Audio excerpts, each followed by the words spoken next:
ஆண்டவர் உங்களோடு இருப்பாராக. லூக்கா எழுதிய தூய நற்செய்தியிலிருந்து வாசகம். மாண்புமிகு தியோப்பில் அவர்களே, நம்மிடையே நிறைவேறிய நிகழ்ச்சிகளை முறைப்படித்து ஒரு வரலாறு எழுத பலர் முயன்றுள்ளனர். தொடக்க முதல் நேரில் கண்டும் இறைவார்த்தையை அறிவித்தும் வந்த ஊழியர் நம்மிடம் ஒப்படைத்துள்ளரே எழுத முயன்றனர். அதுபோலவே நானும் எல்லாவற்றையும் தொடக்கத்திலிருந்தே கருத்தாய் ஆய்ந்து நீர் கேட்டறிந்தவை உறுதியானவை என தெரிந்து கொள்ளும் பொருட்டு அவற்றை ஒழுக்கப்படுத்தி உமக்கு எழுதுவது நலமென கண்டேன். அழுகையினால் சோதிக்கப்பட்ட பின்பு இயேசு தூய ஆவியின் வல்லமை உடையவராய் கலிலியாவுக்கு திரும்பி போனார். அவரை பற்றிய பேச்சு சுற்றுப்புறம் எங்கும் பரவியது. அவர்களுடைய தொழுகை கூடத்தில் கற்பித்து வந்தார். எல்லாரும் அவரை பார்த்து பெருமையாக பேசினர். இயேசு தாம் வளர்ந்த ஊராகிய நசரேத்துக்கு வந்தார். தமது வழக்கத்தின்படியே ஓய்வு நாளில் தொழுகை கூட்டத்தில் சென்று வாசிக்க எழுந்தார். இறைவாக்கினர் எசியாவின் சுருள் ஏடு அவரிடம் கொடுக்கப்பட்டிருந்தது. அவர் அதை பிரித்த போது கண்ட பகுதியில் இவ்வாறு எழுதியிருந்தது: ஆண்டவருடைய ஆவி என்மேல் உளது, ஏனெனில் அவர் எனக்கு அருள் பொழிவு செய்துள்ளார். ஏழைகளுக்கு நற்செய்தியை அறிவிக்கவும், சிறைப்பட்டோர் விடுதலை அடைவர், பார்வையற்றோர் பார்வை பெறுவர் என முழக்கமிடவும், ஒடுக்கப்பட்டவோரை விடுதலை செய்து அனுப்பவும், ஆண்டவர் அருள் தரும் ஆண்டினை முழக்கமிட்டு அறிவிக்கவும் அவர் என்னை அனுப்பியுள்ளார். பின்னர் அந்த ஏட்டை சுருட்டி ஏவலரிடம் கொடுத்துவிட்டு அமர்ந்தார். தொழுகை கூடத்தில் இருந்தவர்களின் கண்கள் அனைத்தும் அவரையே உற்று நோக்கி இருந்தன. அப்பொழுது அவர் அவர்களை நோக்கி, நீங்கள் கேட்ட இந்த மறைநூல் வாக்கு இன்று நிறைவேறிற்று என்றார்.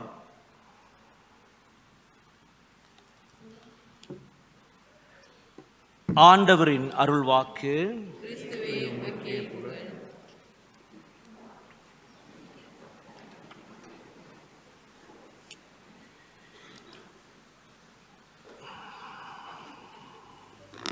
இன்று திரு அவை நமக்கு இறை வார்த்தை நாளென்று நம்மளுக்கு தெரிவித்திருக்கிறது. இறை வார்த்தை நாள், அதாவது Bible day, word of God.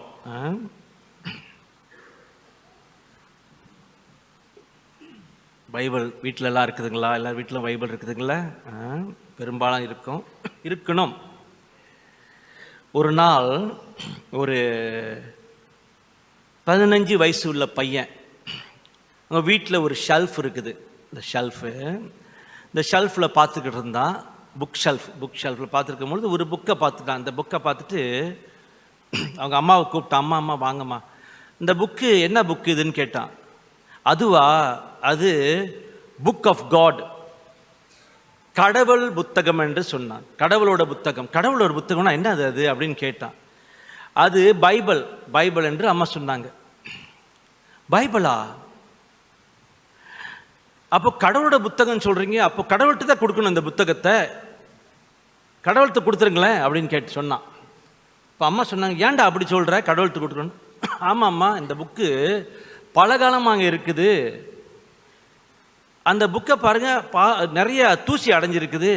அப்புறம் கடவுள்கிட்ட தானே கொடுக்கணும், இங்கே யாரும் படிக்கிறது இல்லையே வீட்டில் அப்படின்னு சொன்னான். இந்த சூழ்நிலை பல வீட்டில் இருக்குது. உங்கள் வீட்டில் எப்படிங்க? அப்படியே வச்சிருக்கிறீங்க அழகா பைபிளை? தூசி படிஞ்சு அப்படியே இருக்குதா, இல்லை படிக்கிறீங்களா? இந்த பையன் வந்து அம்மாவுக்கு உணர்த்தினான், கடவுள்கிட்ட புக்கு கடவுள்கிட்ட கொடுத்துருக்கீங்க, யாரும் படிக்கிறது இல்லையே அப்படின்னு சொன்னான். அப்புறம்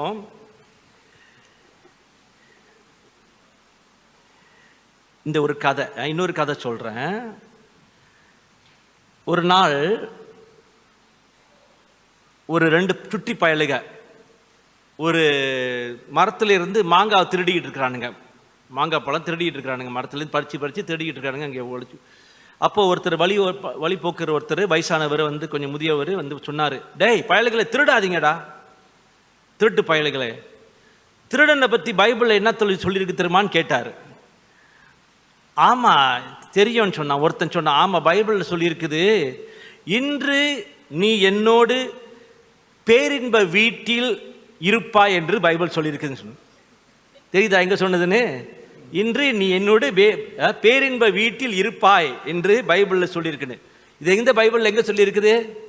எப்போ சொன்னது? இயேசு சிலுவையில் தொங்கும் பொழுது 2 கல்வன்கள், 2 திருடனுங்க. பாருங்க பைபிளில் எப்படிலாம் பாவிக்கிறானுங்க பையனுங்க. இன்றைக்கு நீ பேரின்ப வீட்டில் என்னுடைய இருப்பாய் என்று சொன்னது பைபிள் சொல்லிட்டு அவனுங்க வந்து சுட்டி பயலுங்க ஆண்டவர் வார்த்தையை பயன்படுத்தி ஞானப்படுத்திக்கிறானுங்க, நியாயப்படுத்திக்கிறானுங்க, அவனுடைய திருடலை நியாயப்படுத்திக்கிறானுங்க. 3வது கதை. ஒரு பையன் அப்பாட்ட வந்து கேட்டான், அப்பா நான் வந்து காடி ஓட்ட ஆசையாக இருக்குது, லைசன்ஸ் வாங்க போகிறேன்னு கேட்டான். உனக்கு இப்போ தான் 16 வயசு, பைபிளை படிச்சியா? படிக்கலப்பான்னு. போய் படிச்சுட்டு அப்புறம் வா, 16 வயசு முடிஞ்சோடனே 18 வயசில் பைபிளை காடி கற்றுக்கலான்னு சொன்னார். பையன் போய் ரொம்ப தீவிரமாக பைபிளை படித்தான். பைபிள் லைசன்ஸ் வாங்கணும்ல, படித்து முடித்தான் பையன். படித்து முடிச்சிட்டோன்னே அப்பாட்ட வந்தான், 18 வயசாச்சு. அப்பாட்ட கேட்டான், அப்பா லைசன்ஸ் இப்போ கிடைக்குமான்னு. அப்பா சொன்னார், பைபிளை படிச்சிட்டியா? படிச்சிட்டேன்ப்பா. அப்போ சரி, போய் உன் நீட்டு முடியை வெட்டுன்னு சொன்னார். நீட்டாக இருக்குது, முடியை வெட்டு, அப்புறம் வந்து உனக்கு காடி கற்றுக்கலான்னு.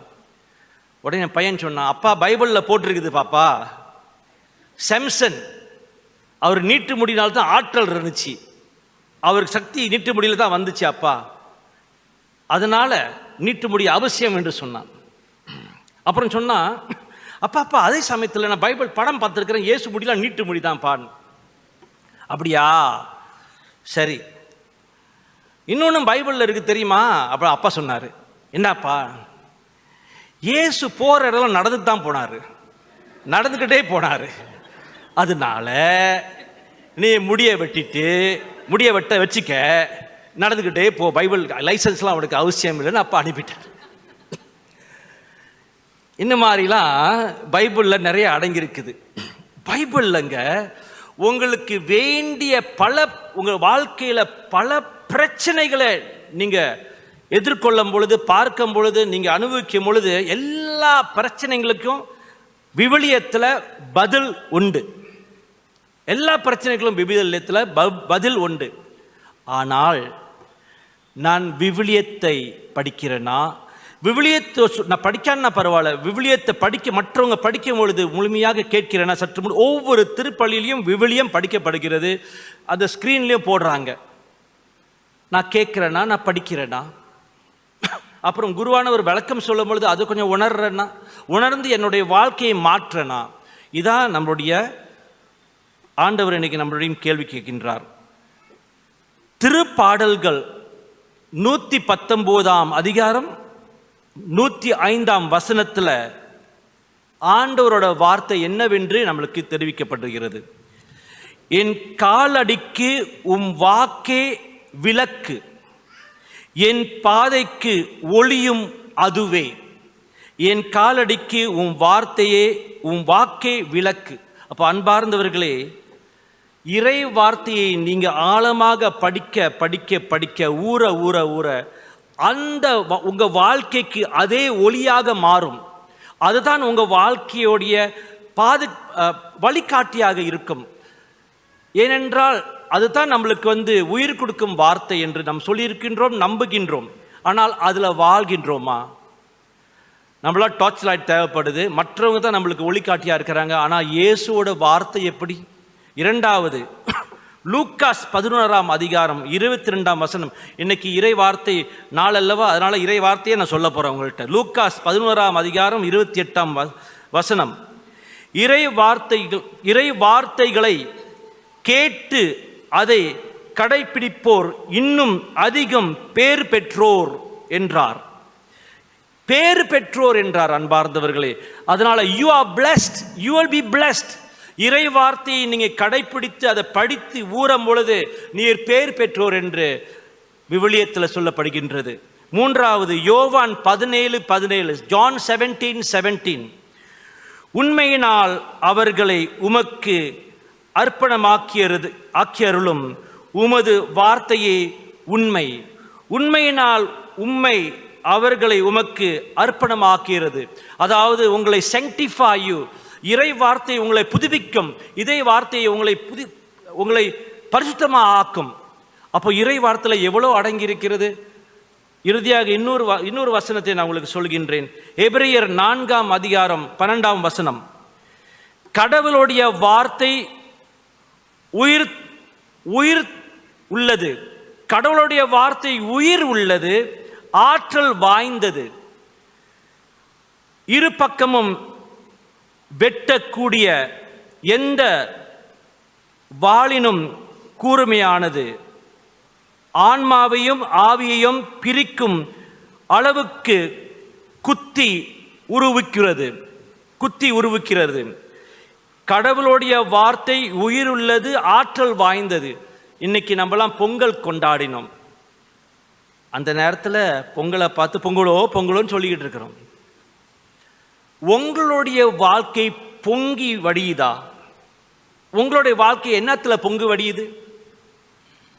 பணத்திலையா, செல்வத்திலையா, மற்ற விஷயத்தில் பொங்கி வடியலாம். ஆனால் இன்றைய வசனத்தில் ஆண்டவர் சொல், கடவுளுடைய வார்த்தை உயிருள்ளது, ஆற்றல் வாய்ந்தது. உங்கள் வாழ்க்கையில் நிறைய பேர், நம்மளோட எல்லா வாழ்க்கையிலையும் நிறைய ஆதங்கம் இருக்கிறது, நிறைய மன அழுத்தம் இருக்கிறது, நிறைய கோபம் அடங்கியிருக்கிறது, நிறைய குழப்பங்கள் இருக்கலாம், நிறைய வேதனைகள் இருக்கலாம், சவால்கள் இருக்கலாம், உறவு பிரச்சனைகள் இருக்கலாம், மன்னிப்பு கொடுக்காமல் உள்ள தன்மைகள் இருக்கலாம், இன்னும் அகங்காரம் இருக்கலாம், ஈகோ இருக்கலாம், இந்த மாதிரி நிறைய பிரச்சனைகள் இருக்கலாம் அன்பார்ந்தவர்களே. ஆனால் நீங்கள் இறை வார்த்தையை படிக்கும் பொழுது, படித்தால் மட்டுமல்ல, அதை நீங்கள் உணரும் பொழுது, அதில் ஊறி வாழும் பொழுது அது உங்களுக்கு உயிர் தரும். அது உயிர் உள்ளது என்று ஆண்டவர் சொல்லியிருக்கின்றார். அதே வேளையில் ஆற்றல் வாய்ந்தது.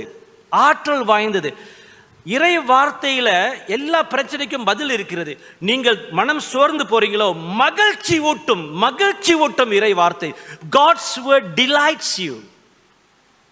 ஆனால் எத்தனை பேர் படிக்கின்றோம்? பிரச்சனைக்கு யாரை கூப்பிட்டு பேசுறோம்? பிரச்சனைலா, அவங்க இப்படி சொல்லிட்டாங்களா, ஃபாதர் இப்படி சொல்லிட்டார்களா, இப்படிலாம் நம்ம பேசிக்கிட்டு இருக்கிறோம். அவரு உங்களோட மனதை ஆற்றுவார், அவர் மருந்து போடுவார், உங்களுடைய புண்ணுக்கு அவர் மருந்து போடுவார். அன்பார்ந்தவர்களே, அவரிடம் போங்கள். மற்றவர்கள் போய் ஆலோசனை கேட்டீங்களா, சில தப்பான நபர்கள் தப்பான காரியம் வழியில் உங்களுக்கு ஆலோசனை கொடுப்பார்கள். இயேசுவிடம் போங்கள். நான் தப்பு செய்யக்கூடும், நீங்க தப்பு செய்யக்கூடும்.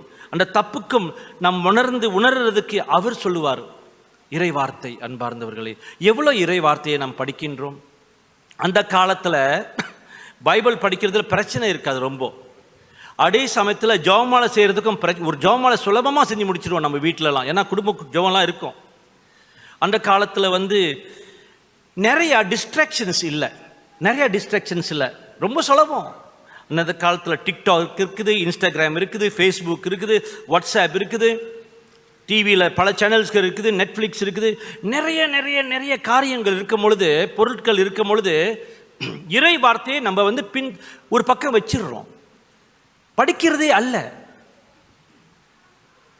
ஜெபமாலை சில பேர் ஜெபமாலை மட்டும் படிச்சுக்கிட்டு இருப்போம், இறை வார்த்தையை படிக்கிறது இல்லை. அதனால் அன்பார்ந்தவர்களே, உங்களை கொஞ்சம் கேட்கிறேன், உங்களுக்கு என்ன வயசு இப்போ? 20 வயசா, 30 வயசா, 40 வயசா, 50 வயசா, 70 வயசா? இந்த காலகட்டத்தில் எவ்வளோ நம்ம ஆண்டவரோட வாழ்க்கையில் ஊறி இருக்கிறோம் அல்லது ஊற போகின்றோமா? ஆரம்பியுங்கள் இன்னைக்கு.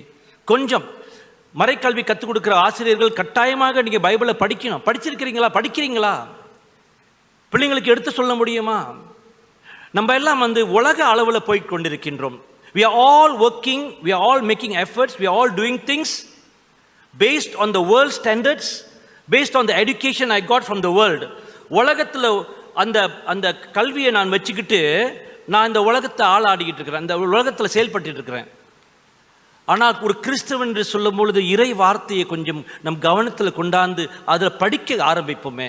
ஒரு நாள் முழுதும் படிக்க சொல்லலை, ஒரு நாள் 24 மணி நேரத்தில் ஒரு 10 நிமிஷம் படிக்கிறோமா? 10 நிமிஷம் இறைவனுக்கு கொடுக்குறோமா? அந்த உயிருள்ள வார்த்தையில் நிறைய கருத்துக்கள், நிறைய பொருள்கள் அடங்கி இருக்குது. அதை உணர மாற்றோம், அதை படிக்க மாற்றோம். அன்பார்ந்தவர்கள், இன்றைக்கு நற்செய்தி வந்து எத்தனை தடவை உங்களுக்கு எத்தனை வாக்கியங்கள் உங்களுக்கு கூடி சொல்லியிருக்கின்றேன். அவர் உங்களுக்கு ஒளி, அவர் உங்களுக்கு மகிழ்ச்சி, அவர் உங்களுக்கு தேர்வு கொடுப்பார், எல்லாத்துலேயும் அவர் இருப்பார். அதனால் அன்பார்ந்தவர்களே, இதை கொஞ்சம் நாம் கவனித்து கொண்டாந்து படிக்காதவர்கள் ஆரம்பியுங்கள். வீட்டில் கொஞ்சமாவது ஆரம்பிப்போமே. பைபிளை வச்சிருக்கிறோம், ஆனால் பைபிளை தொடுறது இல்லை. எத்தனை வீட்டுக்கு நான் போயிருக்கிறேன், சில வீட்டில் பைபிள் அப்போ தான் வீட்டுக்கு மந்திரிக்க கூப்பிடுவாங்க, பைபிள் எங்கே கொண்டாங்க, பைபிள், டேய் பைபிள் எங்கடா, பைபிள் எங்கடா, அப்போ தான் பைபிளை தேடுறாங்கங்க. சில வீட்டில் அழகாக பீடத்து மேலே இருக்கும், அந்த பைபிளை எடுத்தோன்னா அதில் ஒரு வட்டம் வரையலாம், ஏன்னா அதை தொடுறதே இல்லை. இது உண்மைங்க, நீங்களே உங்கள் வீட்டிலே இருக்கலாம். சில பேர் வீட்டில் ஆமாம் ஃபாதர் சொல்கிறது சரிதான், என் வீட்டில் இந்த கதி தான், இன்னையாவது போய் தொடச்சி வச்சுருவோம். தொடச்சி வைக்காதீங்க, படிக்க ஆரம்பிங்க. Actually it's so beautiful. இறை வார்த்தை என்று சொல்லிக்கிட்டு நம்ம கிறிஸ்தவன் என்று சொல்லும் பொழுது படிக்காட்டினா ஆண்டவரை நம்ம வந்து எவ்வளோ மறுதளிக்கிறோம், புறக்கணிக்கிறோம். ஏனென்றால் என்னோட திசையில், என்னோட வழியில், என்னுடைய நண்பர்களை, என்னுடைய குடும்பத்தில் நான் போய் கொண்டிருக்கின்றேன். ஆனால் நம்ம எல்லாத்துக்கும் பதில் அங்கே இருக்கிறது அன்பார்ந்தவர்களே. அதனால் கொஞ்சம் பார்ப்போமே, இந்த வருஷம் இந்த ஆரம்பிப்போமே.